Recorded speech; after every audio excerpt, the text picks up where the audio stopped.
Buenas noches, yo soy Eco, y como cada martes, estoy aquí reportándome contigo para contarte un relato nuevo y fresquecito. Por cierto, este martes no te traigo un relato, te traigo cuatro testimonios que llegaron a mi canal. Los estuve revisando personalmente y sé que serán de tu agrado. Pero hey, espera, dejé el mejor para el final. Escúchalo, estoy seguro que tanto a ti como a mí nos dejará helados.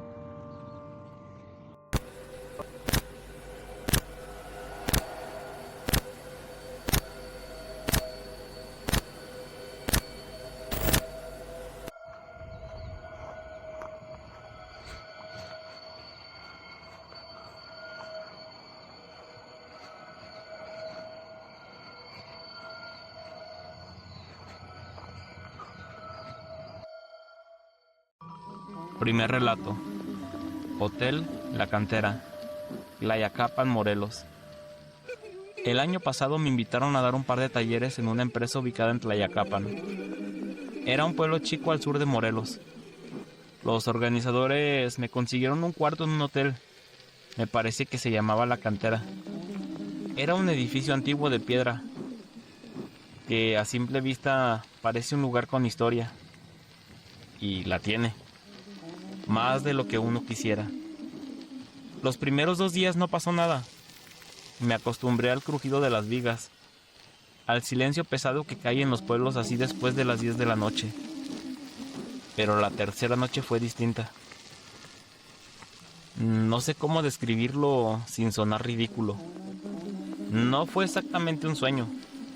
Fue más bien como si me hubiera despertado dentro de uno, con la habitación exactamente igual a como yo la conocía.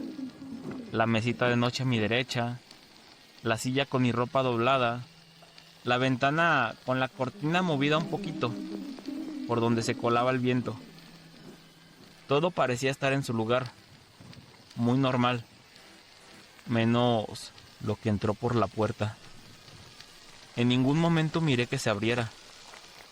Simplemente hubo algo en el cuarto que antes no estaba. Una presencia que se desplazó despacio hasta mi cama y comenzó a subir desde los pies, con un peso gradual, concreto, como si alguien se acomodara encima de la cobija, centímetro a centímetro.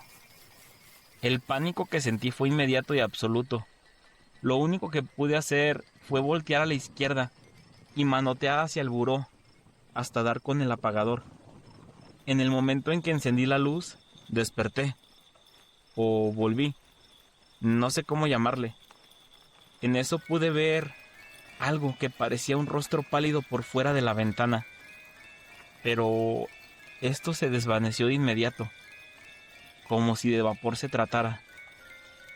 Al día siguiente, casi como si necesitara sacarme eso del pecho, se los conté a los de la empresa, y 2 compañeros intercambiaron miradas. No me gustó nada cómo lo hicieron. Uno de los señores me dijo que el hotel originalmente fue una hacienda, y que a finales del siglo XIX, un hombre con rango militar, al que algunos le decían el general y otros simplemente le decían el patrón, descubrió a su esposa con uno de los peones. La venganza que éste tomó, según cuentan en el pueblo, fue colgar las cabezas de los dos en los barrotes de una ventana del patio interior, para que todos los trabajadores los miraran al salir por la mañana. Más tarde ese mismo día, cuando bajé a preguntar algo en recepción, la señora que atendía me miró con una expresión de quien ya sabe que vas a decir cosas, y me dijo, antes de que abras la boca: sí, de vez en cuando las cosas aparecen en lugares distintos a donde uno las dejó, que hay mecedoras que se mueven solas, que se escuchan pasos en el corredor de madrugada, y aunque no haya nadie registrado en ese pasillo, así se escucha. Dormí las 2 noches que me quedaran con la luz encendida. No volví a tener más visitas. Qué bueno que no volví a tener más visitas. Segundo relato. Colonia Lázaro Cárdenas, Uruapan, Michoacán. Trabajo de noche desde hace varios años y estoy acostumbrado a regresar a casa cuando la mayoría de las personas apenas están pensando en despertarse. Esa madrugada, un compañero me dejó en la avenida principal, a unas 3 cuadras de mi casa. Para mí eso es lo usual, nada fuera del ordinario, por excepción de que en el momento en que cerré la puerta del coche, sentí que algo me estaba mirando. Para llegar a mi casa tenía que cruzar la avenida y atravesar un tramo donde hay 2 parques, uno con bancas techadas y el otro, que es como una cancha de básquetbol, rodeada de árboles bastante crecidos. El alumbrado público en esa zona nunca ha funcionado bien. La única referencia de luz era la de una escuelita que tiene sus propias lámparas en la fachada. Y más adelante, del otro lado del parque, la ventana de un señor que tiene todos los días pues la luz como prendida, ya que él se suele levantar como a las 5:30 para vender jugos y tortas. Ese día, por alguna razón, la ventana estaba apagada. Yo me quedé parado en la banqueta, mirando hacia la cancha. Y ahí había algo. No parecían ser personas. O si lo eran, por lo menos no se movían como personas. Más bien eran como sombras agachadas. No tenían un perfil claro así como de ropa o de cabello. Más bien parecía como si llevaran capuchas o sudaderas, de esas de las que traen su gorrito y pues son totalmente cerradas. Parecía que se desplazaban despacio entre los árboles del perímetro de la cancha, sin hacer ruido. O por lo menos, si hacían ruido, yo no lo podía escuchar desde donde yo estaba. Estuve mirando casi media hora sin moverme, con las llaves de mi casa en la mano. No me atreví a cruzar, pero tampoco me atreví a darles la espalda. Con el tiempo, las siluetas se fueron alejando hacia el fondo y dejaron de agacharse tanto. Después, poquito tiempo después, se encendió la ventana del señor de los jugos. Esa luz fue suficiente. Crucé el parque pegadito al lado contrario de la cancha. No corría, pero tampoco me detenía. Al llegar a casa le conté a mi mamá y lo que había visto. Y pues me fui a dormir. Me despertó al mediodía, pálida, con un periódico de esos de los locales, donde aparecen todo lo que la nota grande no publica. En la cancha por donde había pasado, habían encontrado un cuerpo quemado. Por el estado en el que estaba no podían determinar si era un hombre o una mujer. Esta historia no terminó ahí. Esa misma semana, mi prima contó lo que me había pasado en una reunión familiar, y un amigo de mi primo dijo que él también había estado en ese parque esa madrugada. Él venía de una fiesta, y pues a esa hora ya no había camión, por lo que decidió dormir en una combi abandonada que lleva años en uno de los extremos del parque, de esos coches abandonados que nunca tienen puertas. Era una combi, y esta combi daba la espalda a la cancha de básquetbol. Él dice que lo despertaron unos gemidos, que al principio confundió con otra cosa, pero cuando él se asomó por la ventana, también pudo ver estas siluetas, y él vio lo que estaban haciendo. No sé si gritó, él tampoco lo sabe con certeza, pero de alguna forma hizo ruido, porque escuchó voces del otro lado. Que se vayan por él, que a él también le toca. Salió de la combi y corrió sin voltear. Varias cuadras estuvo corriendo por la avenida hasta que llegó al periférico. Ya sé que esta historia no es de aparecidos, pero de verdad que hay cosas que asustan mucho más que los fantasmas. Esta historia me la mandaron así tal cual como está, chicos. Creo que sí está un poquito fuerte. Nada más imaginen ponerse en el lugar de esta persona. A mí sí me hubiera dado miedo. Bueno, vamos al tercer relato. Tercer relato. San Martín, Texmelucan, Puebla. Escribo esto más para soltar el peso que para impresionar a alguien. Vengo de una familia con una historia larga y complicada en estos temas. Me han contado que mi abuelo materno hizo algo así como un trato, como un pacto, y que esto dejó a nuestra familia expuesta a cosas que la mayoría de la gente nunca tiene que ver de cerca. En mi caso, curiosamente, casi nada me ha pasado de forma directa. Mis tíos me han dicho que no me queje, que no es ningún privilegio que esas cosas te encuentren. Lo poco que sí me tocó ocurrió cuando yo era un chico. Hoy ya tengo 36 años y todavía pienso en eso. Lo primero no lo recuerdo yo, más bien mi mamá y mis tías. Tendría unos 6 meses de nacido. Vivíamos en la casa de mi abuela paterna, en un cuarto que habían construido en la parte trasera del terreno. Y pues era muy grande. Y aunque la casa en sí fuera chica, una noche mi mamá se despertó. Y ella dice que no me sintió entre ella y mi papá, que es donde siempre me ponían. Empezó a gritar. Salieron todos y me encontraron junto al portón de la entrada, casi para salir para la calle. Dormido, sin ningún rasguño, ni siquiera estaba llorando. Solamente me había orinado. Dicen que por eso me dejaron. La segunda vez tenía 1 año. Mi mamá y una tía paterna fueron a visitar a mi abuela materna, del otro lado de la ciudad. Mientras mi mamá descargaba todo lo que se cargaba con un bebé, mi tía se quedó afuera con la carriola. Y entonces las miró. Eran 2 mujeres al final de la calle, a unos 50 metros. Una era muy alta y se veía que era muy delgada. Mi tía dijo que medía casi 2 metros. Y la otra era bajita y parecía estar como gordita. Las 2 venían vestidas de negro. No se acercaron, pero mi tía las escuchó con toda la claridad. «Danos al niño, dánoslo, o tú también vas a sufrir». Dice que sentía que algo la jalaba hacia ellas, que sus pies querían caminar solos en esa dirección. Pero mi tía se puso a orar. Estuvo así durante varios minutos, que ella describe como horas.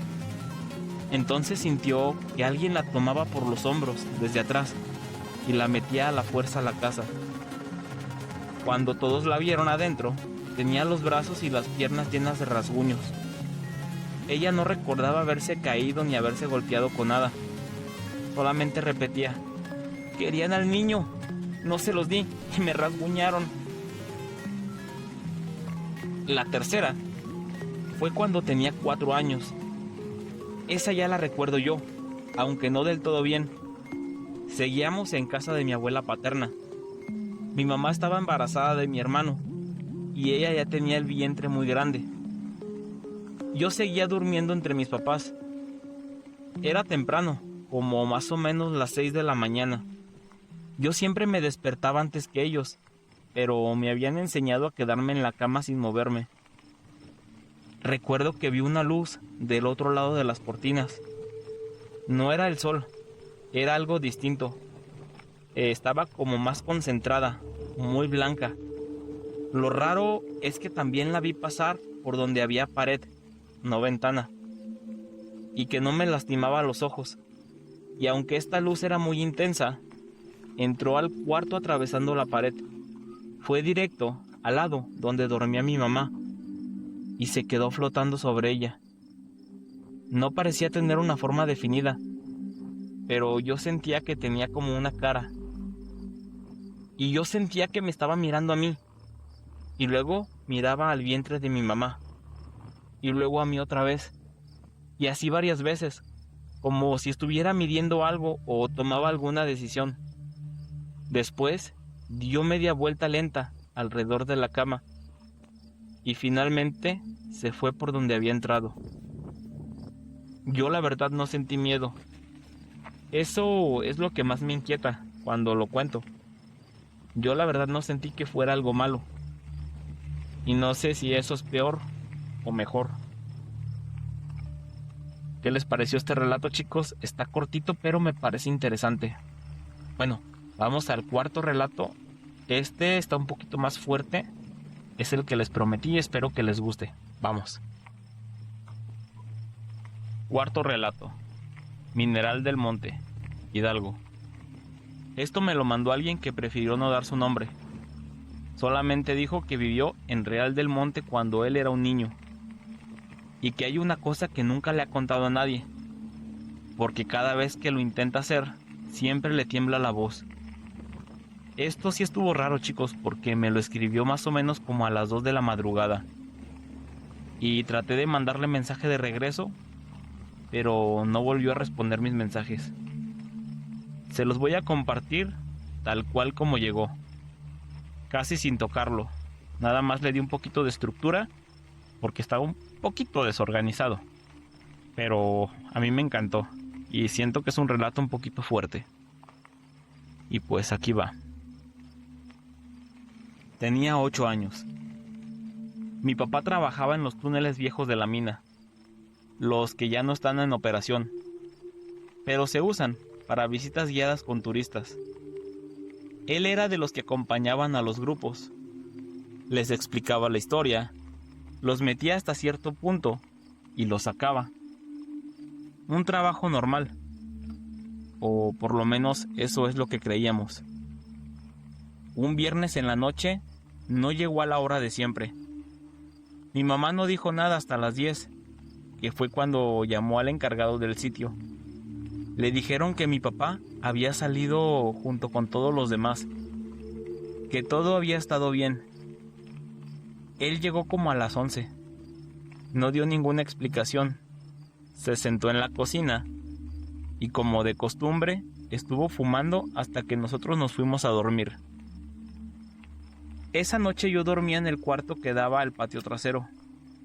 La ventana no tenía mosquitero, solamente era un vidrio que no cerraba del todo, y que mi mamá tapaba con un trapo doblado para que no entrara el frío. Mineral del Monte es frío casi todo el año, pero en noviembre el frío es de otro tipo. Es un frío que te cala hasta los huesos. Yo me desperté sin saber por qué. La verdad es que no hubo ningún ruido. Simplemente abrí los ojos y ya. Estaba despierto. Estaba mirando hacia el techo. Recuerdo que tardé unos segundos hasta que noté que el trapo de la ventana se había caído. Por el hueco entraba el viento y entraba algo más. Era una mano, muy larga, con los dedos separados y extendidos hacia adentro del cuarto. Era una mano blanca, de una manera que no era el color de la piel. Más bien parecía como si fuera hueso forrado con algo muy delgado, y como si este cuero estuviera estirado. Recuerdo que las articulaciones parecían estar marcadas como si fueran nudillos de animal, y tenía unas uñas largas, oscuras en las puntas y curvadas hacia abajo. No se movía. Yo creo que eso fue lo que me paralizó, porque si se hubiera movido, estoy seguro que habría gritado. Hubiera tratado de haber hecho algo, pero estaba la mano quieta, con los dedos adentro de mi cuarto, sostenida en el marco de la ventana, como si llevara ahí mucho tiempo. Parecía como si estuviera esperando que yo abriera los ojos y la mirara. La verdad, no sé cuánto tiempo la estuve mirando. En ese momento los segundos no funcionaban igual.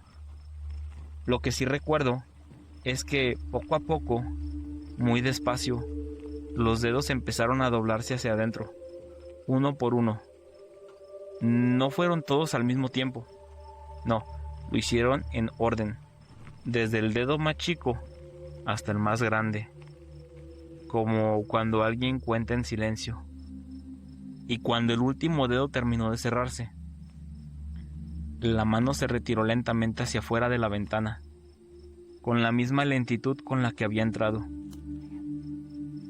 Recuerdo que yo grité, y mi papá fue el primero que llegó corriendo al cuarto. Cuando le dije lo que había visto, yo esperaba que me dijera que lo había soñado, pero no me dijo nada. Yo esperaba que me dijera, lo soñaste, hijo, o fue tu imaginación, pero no. No me dijo nada. Se quedó un momento callado. Me arropó y antes de salir del cuarto, acomodó el trapo en la ventana, con mucho más cuidado del que normalmente tiene. Lo dobló en 4, lo metió bien por las orillas y puso una silla recargada contra el vidrio. Nunca me explicó qué fue eso. Y la verdad es que nunca le pregunté. Pasaron los años. Mi papá ya había fallecido. Y pues yo ya tenía 20 y cachito.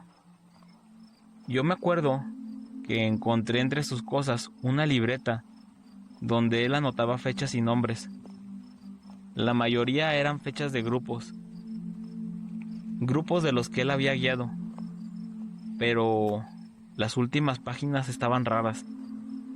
Solamente decían nombres de personas y debajo de cada nombre una fecha. Y debajo de la fecha solamente había una palabra que se repetía en todos: tocado, tocado, tocado, tocado. Así en todas las páginas, las últimas páginas del cuaderno. Pero mi sorpresa fue cuando llegué hasta la última. Mi nombre estaba apuntado como último. Y debajo de mi nombre no había ninguna fecha. Por lo menos todavía no la hay. Y bueno, esto es lo que llegó esta semana al canal, chicos. 4 historias de 4 personas distintas, en 4 rincones distintos del país. Y sin embargo, todas comparten algo. Ese momento en que la realidad deja de comportarse como uno espera. Ese instante en que uno se pregunta si lo que está viendo, lo que está sintiendo, es real. O si algo decidió hacerse presente.